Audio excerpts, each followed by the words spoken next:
Hey guys, thanks for joining. Today I want to introduce my guest, Andy Rustad. So today I want to talk to Andy a little bit about this whole paradigm shift in the whole work from home mode. So Andy, tell us a little bit about what you do over there at Intelisys and your role there.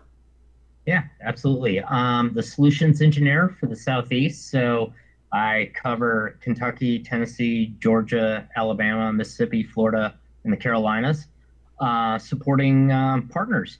So three areas that I'm heavily focused in supporting partners. One, from a technical perspective, they leverage me as basically their solutions engineer on any opportunity they may work on. Two, sales. I'm also available to assist with opportunities that fall more into the strategic category, but face-to-face meetings or via web conference or conference calls. So I am customer facing or interacting as well. And then third, the third area, and one of the largest areas I tend to spend a lot of time in, is around training. So that's onboarding new partners, giving them kind of a rundown of the various technology pillars that our suppliers are able to cover services for, as well as ongoing training. So working with partners that, typically most of us like have a comfort set in a certain area. There's a few areas we're really good at, but we're leaving money on the table by not having conversations in areas maybe we don't feel comfortable with.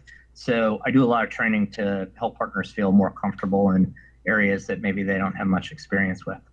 So I'm sure you're getting a lot of calls about companies that are going, oh crap, where Mm-hmm. because there's still a lot of companies out there that are tied to this hardware, and we call it the sinking ship, right? What type of businesses are you seeing that are like the most ill-equipped for Yeah. this paradigm shift right now?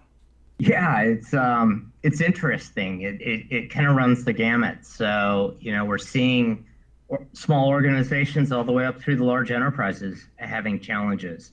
The ones that are more ill-equipped are the ones that just haven't been very forward thinking. They haven't, done much in the way of supporting remote workforce, over the past 5, 10 years even that it's been available. Those are the ones that are definitely challenged the most. The ones that still have a prem-based phone system, Yep. the applications that they access sit on the LAN in their HQ. They just haven't migrated any other applications to the cloud. They're still leveraging Exchange, prem-based versus 365. CRM, again, homegrown, sitting on a server, in their data center. So yeah, there's a lot of companies that are going through a tough time right now. Now, the flip side to that is that, a lot of organizations have slowly started to gravitate towards cloud services over the past few years. And you look at things like Salesforce as a first step, or any of the other big CRMs that are out there. So, organizations that's one of the core applications that their employees utilize, they don't have any issues because they can access that remotely. From a voice perspective, if they're not on a cloud-based phone system, they might be forced to use their mobile devices, which aren't as well integrated, but will, assist them in kind of, limping through the process. But back to your question, I mean, like I said, it runs the gamut. We're seeing everything. Large, small companies challenged with it, but it mainly comes back to the companies that are, way ahead of the curve right now are the ones that have been leveraging cloud applications for years now. So. Same here. I mean, we see a lot of that as well on our end. Um, Let me ask you from your perspective, because you're seeing so many different transactions coming across your desk. What are the type of services that you're seeing the most need for right now? Is because when we talk about this whole work at home ordeal, it's not just a voice application or a voice issue, right? It's how do I, get to my files, and how do I do that securely? How do I communicate with my coworkers as well as my, customers? And how does the company kind of control that and have some manageability over that? So talk a little bit about like the different types of services that you're seeing requested right now. Yeah, so you said accessing their files and such. There's a great one right there, and that's frankly one of the areas I see the biggest challenge for organizations today. And it really kind of goes back to more of the fact that they didn't necessarily have a plan in place for be it a hurricane, a pandemic, a fire, whatever. There was just no plan in place. I mean, most companies, are still able to access their files remotely if they have VPN access, some type of secure remote access set up for their employees to be able to access those files remotely. The problem seems to be, and primarily in the small to medium business spaces where I see it the most, is that they don't necessarily have it set up for all employees because they were never anticipating the fact that it wouldn't just be maybe the leaders of the company, the sales organization, and a few managers that would work remotely. This was new to them, that it was everybody had to work remotely. Right. So not everybody was set up for it. And some of the companies apparently don't have the skill set to set up the additional VPN services for those additional employees that need to work remotely. So they're having to kind of reach back into whoever set the firewall up originally, which leads to a whole nother series of questions around security vulnerabilities for these remote employees.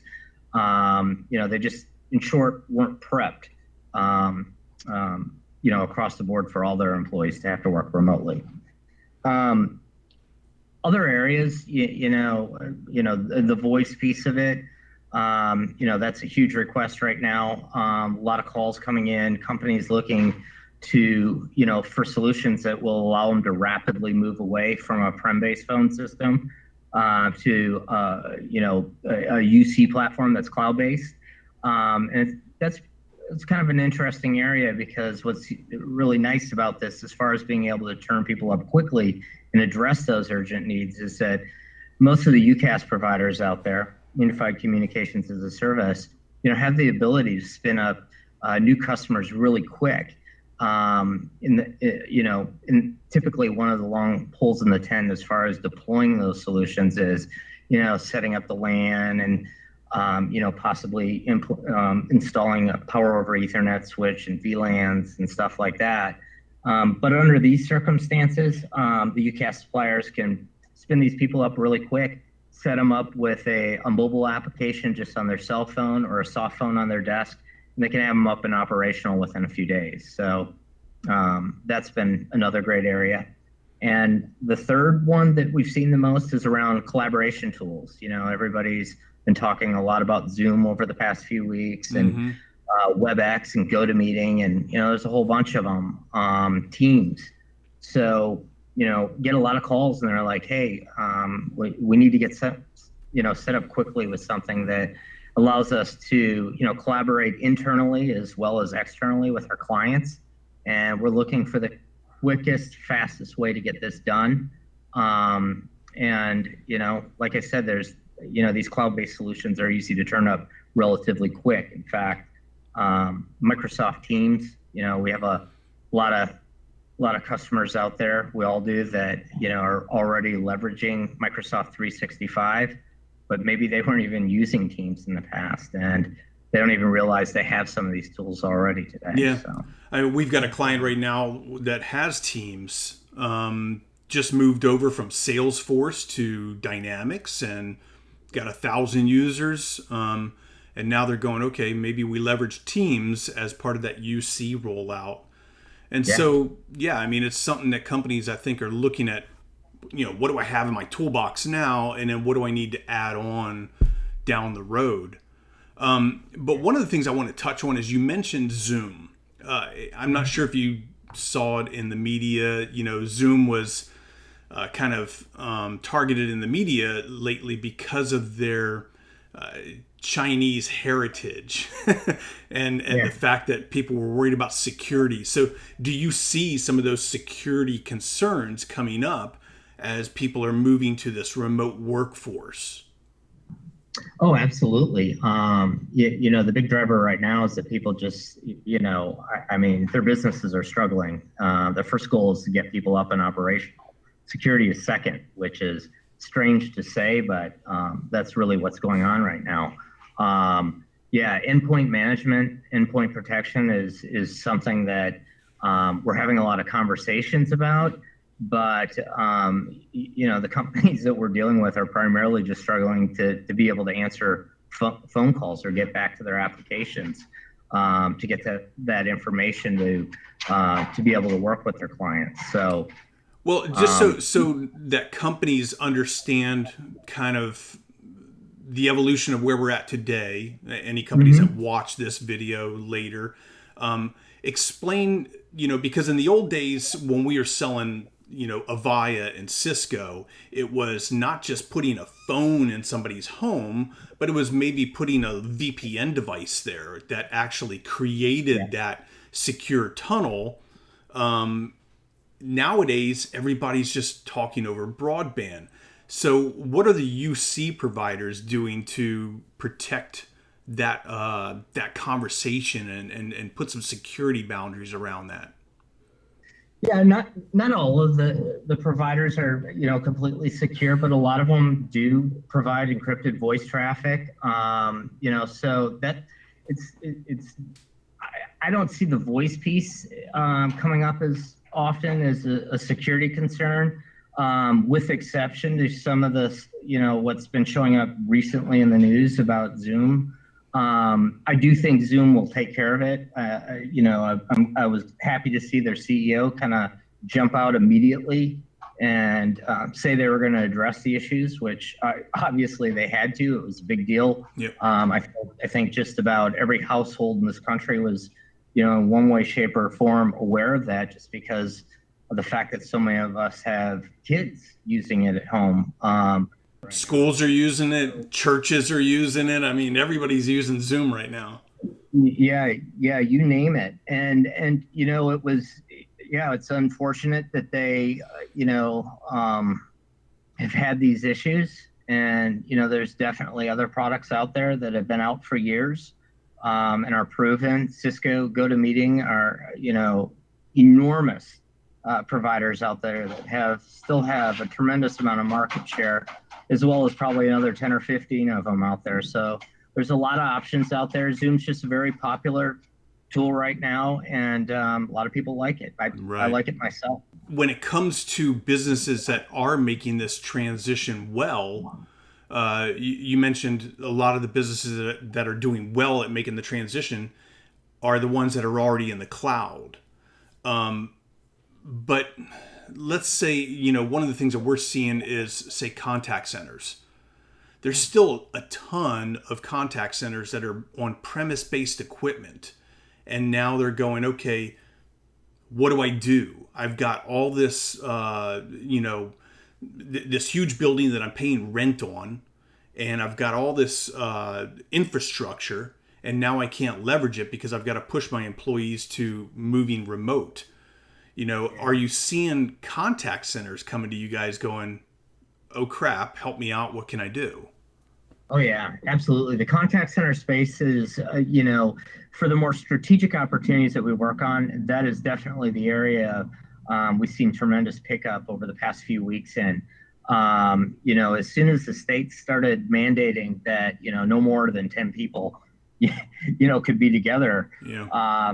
in an area, I mean that pretty much forced the issue. So for a lot of these contact centers that are still prem based, there's not a whole lot of options for them at this point, unless they had a way to deploy soft phones or hard IP phones off that existing infrastructure. And most of them, just as you're well aware of, weren't set up for that at all.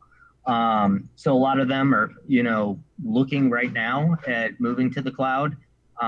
We don't know how long this is going to go on, so I think that's what's driving a lot of the the immediate interest around still looking, even though we're going through this. The flip side to that is too, is you've had success in the area of selling cloud-based contact center platforms in recent years, as we have. And, to those organizations, many of them were still prem-based. The difference is that they had the ability to move those employees overnight out to their homes, and they were able to leverage WebRTC phones and, use a personal computer that was secure. That communication via WebRTC is still secure. Or they were deploying Chromebooks or laptops quickly. That's really what chewed up a lot of the retailers inventory of Chromebooks and laptops. You can barely find anything out there. Headsets, same thing, moving employees to home. So it's kind of interesting. Yeah, I think Chromebooks it's really an interesting angle right there, because I think Chromebooks, it's like taking the place of a thin client. I mean, oh yeah, just throw a Chromebook out there and let somebody work inside of a web browser. It's perfect. Yep. Yep. I've got a good question for you. So when it comes to businesses looking at their, say, disaster recovery and business continuity plans, in the old days, you and I both live in Florida. You're in Jacksonville. I'm in Central Florida here in Orlando. We deal with hurricanes all the time. We always talk to our clients, hey, be prepared for a hurricane, because if a hurricane comes through and wipes out your business, you've got to be able to still operate. Nowadays, we never thought about, hey, what about a pandemic? I'll admit it. I never once was that part of my conversation track. So with that said, do you think that businesses now need to start kind of pivoting to look at, hey, hosted communications and disaster or desktop as a service, collaboration software, all of these cloud pieces of the puzzle? Do you think now that businesses are aware of this paradigm shift, that they need to start incorporating that into their, say, DR and BC plans? Yeah, I mean, absolutely. I think in the past, the conversations around disaster recovery, business continuity have always included the kind of what ifs around a short-term have to work remotely, or worst case scenario, the building burns down and we have a way to spin up a virtual instance to access within the next day or so. That made up a large portion of the DRBC conversations that took place in the past. I think what's going on with this pandemic now, and the way this is going to really change what we do, is it's really, this for sure is going to open everybody's eyes to the value of having this. I would say that most companies have something that's cloud-based, and just being able to leverage that one piece of technology, if that's all they have that's cloud-based, be it a video collaboration tool like a Zoom, WebEx, or GoToMeeting. If they have gone to UCaaS, or they have gone to a desktop as a service, or a SaaS offering like 365 or their CRM, as long as there's something they can access now, they're going to really see the value. The company I work for, we've got about 250 employees in my division. Most of the applications that we access are web-based. In fact, everything I utilize is web-based. Mm-hmm. I sit on a UC platform that's IP-based. No issue there. Got mobile apps, that work across devices, your phone, your iPad. So, there are people that either have all of that or a little piece of it, and they're very thankful for it right now, because you don't skip a beat without it. Right. One of the things that I mentioned to you was kind of that control piece. It's a little bit different when you're in a building and you can see all your employees. You know who's slacking off and who's not, right? So Do you see a lot of concern for businesses having to move to this work at home paradigm shift and now maybe having to loosen the reins a little bit? A lot of companies, I think, are going to pull out of this and have a different feel for remote workforce and work at home employees, and see that, hey, you know what, that wasn't so bad. A lot of these employees aren't just working from home right now. They're also schooling their children Mm-hmm. while they're at home. They're dealing with everything that's going on due to this pandemic right now. There's a lot going on, but I think they'll see that, assuming those employees have the right tools, they are heavily engaged, and they might be surprised by what they see from their employees. I've always thought that, working from home, I mean, I've always felt more productive. Absolutely. It's like my kid is homeschooled as well. And, she does a partial homeschool, part on campus, part at home. And it's so easy. I mean, she gets up in the morning and she could be up at 8 o'clock and be done with her schoolwork by 12 because there's no, stuff that she has to deal with. So you cut Yeah. out all the fat, and it's the same way with home working. You're at home, you're able to just stay focused on whatever task you need to do. And I think as long as we can give a business maybe those reporting tools, the ability to know, hey, yeah, Mary made 40 calls today, and she got everything done that we asked her to do. I mean, who cares if she took an hour to homeschool her kid? Absolutely. I mean, it goes back to the performance of the employee. And, if they're in sales, there's other metrics to look at that are more important. And I think a lot of companies, to your point, do find that there's just enormous benefits, for the work at home workforce. And there has been for years. I mean, we see it in a lot of the office parks, in different cities around the Southeast where, they're big organizations. Some of the biggest businesses, even in our industry, like the AT&Ts and the Verizons, had enormous offices in the past that everybody used to go to on a daily basis. And you've got hundreds of thousands of people already working from home. I think this is just going to be kind of a nice experiment for the organizations that this is new to. And more often than not, I think they'll be surprised with what they see from a productivity level of their employees, and will potentially mean big changes once we get through this. They'll see the value in it, and there's an enormous cost savings on the other end of it too, which is that brick and mortar. Yep. Don't need that brick and mortar. It's nice to maybe have a small regional office to go in, conference room if you need it. But what we're doing right now, these collaboration tools are unbelievable. I mean, I spend probably 75% of my day collaborating with partners such as yourself or my coworkers via video and text. And it is, I probably spend more face-to-face time doing this than I would sitting in the cubicle. So, Well, hey, and bandwidth has gotten cheaper. So, yeah, the cost of doing this kind of business is so much cheaper. And like you said, you don't have to have four walls anymore.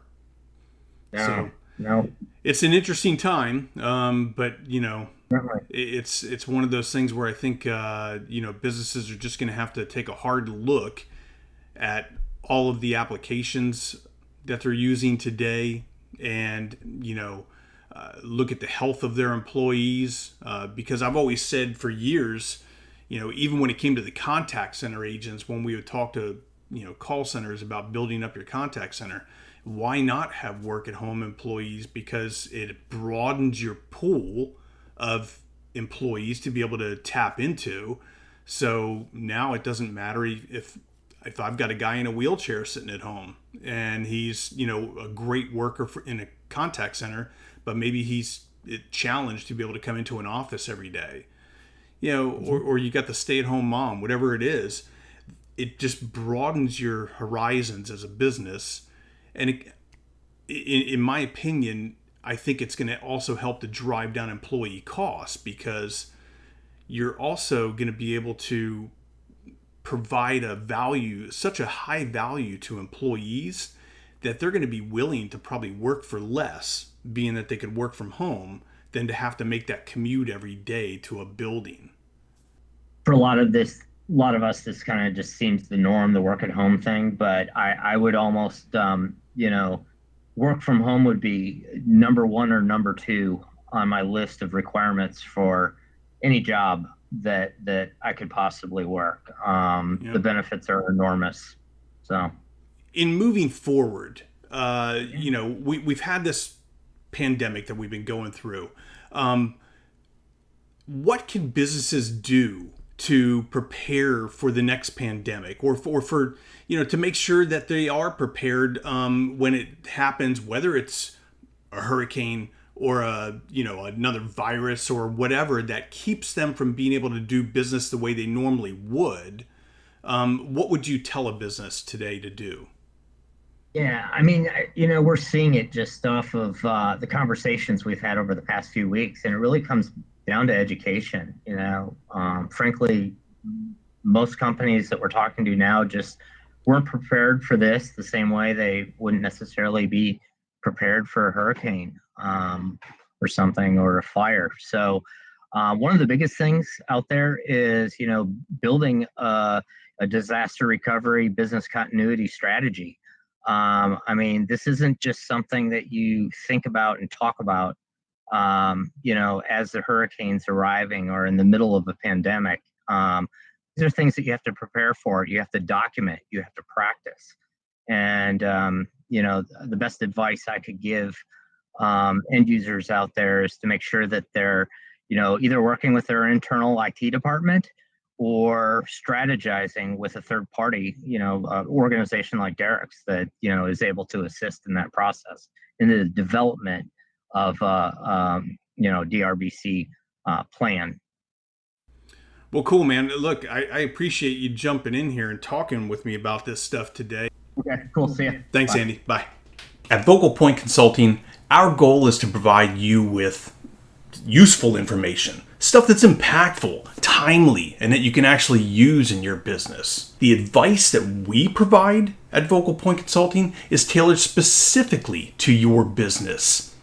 So if your company is struggling, or maybe you're trying to figure out maybe which contact center platform to go with, maybe which unified communications provider is going to be right for your business, or maybe you're looking at desktop as a service, SD-WAN, or just network services, call us. That's what we do all day long.